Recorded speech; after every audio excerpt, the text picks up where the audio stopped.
ಗಾಯತ್ರಿ ಶಾಂತೇಗೌಡ ಈ ಪಟ್ಟಿಯಲ್ಲಿ ಅಚ್ಚರಿಯ ಹೆಸರು. ಯಾರೂ ನಿರೀಕ್ಷೆ ಮಾಡದಂತ ಹೆಸರು ಗಾಯತ್ರಿ ಶಾಂತೇಗೌಡ. ಮಂತ್ರಿಯಾಗಿ ಅವಕಾಶವನ್ನ ಪಡೀತಾ ಇದ್ದಾರೆ, ಸಂಜೆ ಪ್ರಮಾಣ ವಚನ ಸ್ವೀಕರಿಸ್ತಾ ಇದ್ದಾರೆ. ಮೊನ್ನೆ ತಾನೇ ಅವರಿಗೆ ವಿಧಾನ ಪರಿಷತ್ ಸ್ಥಾನ ಪ್ರಾಣೇಶ್ ಅವರ ರಾಜೀನಾಮೆಯ ಕಾರಣಕ್ಕಾಗಿ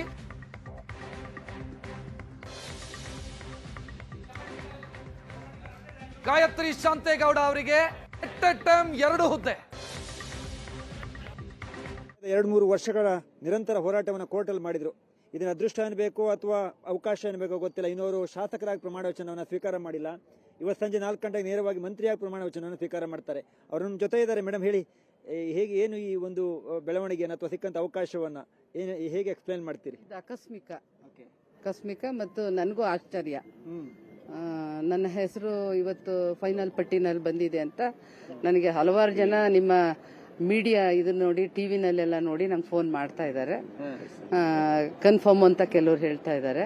ನನಗಿನ್ನೂ ಅಧಿಕೃತವಾದ ಮಾಹಿತಿ ಬಂದಿಲ್ಲ. ಹಾಗಾಗಿ ಅಧಿಕೃತವಾದ ಮಾಹಿತಿ ಎಸಿಸಿ ಪಟ್ಟಿ ಬಿಡುಗಡೆ ಮಾಡಿದೆ, ಅದರಲ್ಲಿ ನಿಮ್ಮ ಹೆಸರಿದೆ. ಸೊ ನಿಮ್ಗಿನ್ನು ಕರೆ ಬಂದಿರ್ಲಿಕ್ಕಿಲ್ಲ. ನೀವು ಯಾವ್ದು ಲಾಬಿ ಮಾಡಿದವರಲ್ಲ, ನೀವು ಶಾಸಕ ಸ್ಥಾನವನ್ನು ಮರಳಿ ಪಡ್ಕೊಳ್ಬೇಕು ಅನ್ನೋ ಪ್ರಯತ್ನವನ್ನಷ್ಟೇ ಮಾಡ್ತಾ ಇದ್ರಿ. ನಂದೇನು ಅಂತ ಹೇಳಿದ್ರೆ, ನಂದು MLC ಕೋರ್ಟಲ್ಲಿ ಇತ್ತು.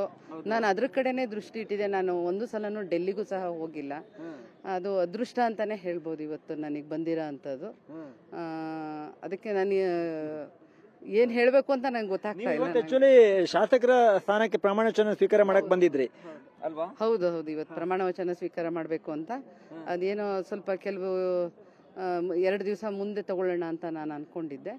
ಹಾಗಾಗಿ ಇದು ಆಕಸ್ಮಿಕವಾಗಿ ಬಂದಿದೆ. ಇದು ನಿಮ್ಗೆ ಕೋರ್ಟಲ್ಲಿ ಬಂದ ಗೆಲುವು ಆಕಸ್ಮಿಕ ಅಲ್ಲ, ಸಚಿವನಾಗಿ ಬಂದಿದ್ದು ಆಕಸ್ಮಿಕ. ಹೌದು. ಕೋರ್ಟಲ್ಲಿ ನಾನು ನಿರೀಕ್ಷೆ ಮಾಡ್ತಾ ಇದ್ದೆ. ಆ ನಿರೀಕ್ಷೆಗೆ ತಕ್ಕ ಹಾಗೆ ನನಗೆ ಏನು ಸುಪ್ರೀಂ ಕೋರ್ಟಲ್ಲಿ ಅವರ ಅರ್ಜಿಗಳನ್ನು ವಜಾ ಮಾಡಿತ್ತು. ನಂತರ ಹೈಕೋರ್ಟಿಗೆ ಕೊಟ್ಟಿದ್ರು. ಹೈಕೋರ್ಟಿಗೆ ಕೊಟ್ಟ ನಂತರ 30 ಡೇಸ್ ಒಳಗಡೆ ಅದನ್ನ ಓಪನ್ ಮಾಡಿ ರಿಸಲ್ಟ್ ಅನೌನ್ಸ್ ಮಾಡಬೇಕು ಅಂತ ಇತ್ತು. ಅದೇ ರೀತಿ ಮೊನ್ನೆ ಶುಕ್ರವಾರ ಅದನ್ನ ಪಟ್ಟಿ ಓಪನ್ ಮಾಡಿ ಅದನ್ನ ಅನೌನ್ಸ್ ಮಾಡಿದ್ರು. ಮೇಡಮ್, ನೀವು ಶಾಸಕರಾಗಿ ಕಳೆದ 2 ವರ್ಷಗಳಿಂದ ಕುತ್ಕೊಳ್ಳಕ್ ಆಗಿಲ್ಲ. ನೀವು 4.5 ವರ್ಷ ಕುತ್ಕೊಳ್ಳಕ್ ಆಗಿಲ್ಲ. ಈಗ ಸಚಿವರಾಗಿ ನೇರವಾಗಿ ಕುತ್ಕೊಳ್ತಾ ಇದ್ದೀರಿ. ಹೇಗೆ ನೋಡ್ತೀರಿ? ನಾನು ಇನ್ನೊಂದು 1 ಅವರ್ ಕಾಯ್ತೀನಿ. ನಾನು ನಿಧಾನವಾಗಿ ಸಮಾಧಾನವಾಗಿ ನೋಡಿ ಆಮೇಲೆ ಜನರಿಗೆ ಹೇಳ್ತೀರಿ. ಇದು ಕಾಂಗ್ರೆಸ್ ಪಕ್ಷ ಕೊಟ್ಟಂತ ಒಂದು ಸಂದೇಶ ಅಲ್ವಾ? ಯಾಕಂದ್ರೆ ಕಾರ್ಯಕರ್ತರು ಸಾಕಷ್ಟು ನಿರೀಕ್ಷೆ ಇಟ್ಕೊಂಡಿದ್ರು. ನಿಮ್ಮ ಕೋರ್ಟ್ ಅಲ್ಲಿ ವಿಚಾರ ಇರೋದ್ರಿಂದ ಪ್ರಯತ್ನ ಹೈಕೋರ್ಟ್ ಇಂದ ಸುಪ್ರೀಂ ಕೋರ್ಟ್ ತನಕ ಹೋಗಿತ್ತು. ಇದೊಂದು ಸಂದೇಶವನ್ನ ಹೈಕಮಾಂಡ್ ಕೊಟ್ಟಿದೆ ಅಂತ ಅನ್ಸುತ್ತೆ ಅಲ್ವಾ? ಹೌದು, ಹೈಕಮಾಂಡ್ ಒಂದು ಒಳ್ಳೆಯ ಸಂದೇಶವನ್ನ ಕೊಟ್ಟಿದೆ. ಇವತ್ತು ಸತ್ಯಕ್ಕೆ ಜಯ ಇದೆ ಅಂತ ಅರ್ಥ ಆಗಿದೆ. ಸಾಮಾನ್ಯ ಕಾರ್ಯಕರ್ತಳಾಗಿದ್ದಂಥ ನನ್ನನ್ನು ಇಷ್ಟು ಎತ್ತರಕ್ಕೆ ತಂದು ನಿಲ್ಲಿಸಿದ್ದಾರೆ ಅಂದರೆ ನಾನು ನನ್ನ ನಾಯಕರುಗಳಿಗೆ ಅಭಿನಂದನೆಗಳನ್ನ ತಿಳಿಸ್ತೀನಿ.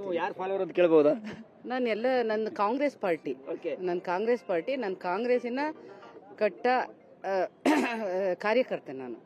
Final question. ನಾವು ಸಾಮಾನ್ಯವಾಗಿ ಮಂತ್ರಿ ಆದವ್ರಿಗೆಲ್ಲರಿಗೂ ಪ್ರಶ್ನೆ ಕೇಳ್ತೇವೆ, ಯಾವ ಖಾತೆ ಬೇಕು. ನಾನು ನಿಮ್ಗೆ ಹಾಕಿ ಕೇಳಲ್ಲ, ನಿಮ್ಗೆ ಯಾವ ಖಾತೆ ಬೇಡ? ನನಗೆ ಯಾವ ಖಾತೆ ಅಂತಲ್ಲ, ಅವ್ರೇನು ನನಗೆ ಇದು ಮಾಡ್ತಾರೆ ಅದನ್ನ. ಹೌದು, ಕೃಷಿ ಇಂಥದ್ರ ಬಗ್ಗೆ ನಿಮ್ಗೆ ಹೆಚ್ಚಿನ ಆಸಕ್ತಿ ಸಹಜವಾಗಿರುತ್ತೆ. ನಾವೆಲ್ಲರೂ ಕೂಡ ಅದೇ ಭಾಗದಿಂದ ಬಂದವರೇ. ಹೌದು, ನಮ್ಮ ಭಾಗದಲ್ಲಿ ಬಹಳಷ್ಟು ಸಮಸ್ಯೆಗಳಿದೆ. ಯಾವ ಖಾತೆ ಕೊಟ್ಟರು ನಾನು ನಿರ್ವಹಣೆಯನ್ನ ಮಾಡ್ತೀನಿ. ನನ್ನ ಎಲ್ಲ ಲೀಡರ್ಗಳನ್ನ ಸಲಹೆಗಳ ಸಹಕಾರಗಳನ್ನ ತಗೊಂಡು ಕೆಲಸ ಮಾಡ್ತೀನಿ. Thank you so much. ಒಳ್ಳೆಯದು. ಇದು ಗಾಯತ್ರಿ ಶಾಂತೇಗೌಡರ ಮತ್ತು ಕ್ಯಾಮರಾ ಪರ್ಸನ್ ಗುರುಮೂರ್ತಿ ಜೊತೆ ರವಿ ಶಿವರಾಮ್, ಏಷ್ಯಾನೆಟ್ ಸುವರ್ಣ ನ್ಯೂಸ್, ಬೆಂಗಳೂರು.